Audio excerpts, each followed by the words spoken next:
दसो सजना किवें भुल जाइए अपने पिंडां थावां नूं, देसी रीत रिवाजां नूं ते रब वर्गियां मावां नूं किवें भुल जाइए। वो बचपन जेड़ा पिंड विच रह के बीत गया, हार गया साडा पंजाबी विरसा, पर यह पैशन जीत गया। निक्के निक्के हुंदे सी मां ने अठाना कन दे उत्तों फड़ के जी, लै ओ पुत्र फड़ लै कहदा आ मसीतों पढ़ के जी, मसीतों पढ़ के घर नूं मुड़ना। मां ने दुध मधानी फेर लैनी, बई रोटी दही लस्सी मक्खनी उत्तों होर देनी। लस्सी लैण लई आई गवांढण गल्लां करन लई घेर लैनी।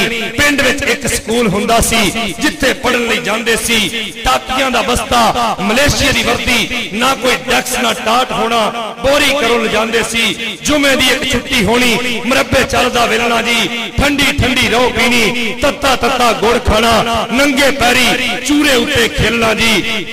बाप की उंगली फड़ के जेड़े मेले वेख ले, टब्बर दा इत्तेफाक नहीं मुड़ना, जो कट्ठिया चुल्ले सेक ले। शहर वसेंदे सजना बड़ा ही करम रब दा है, असली प्यार मुहब्बत अज भी पिंडां दे विच लभदा है कि सानू हाले तक नहीं भुलिया, शहर तो सोना चख नहीं भुलिया।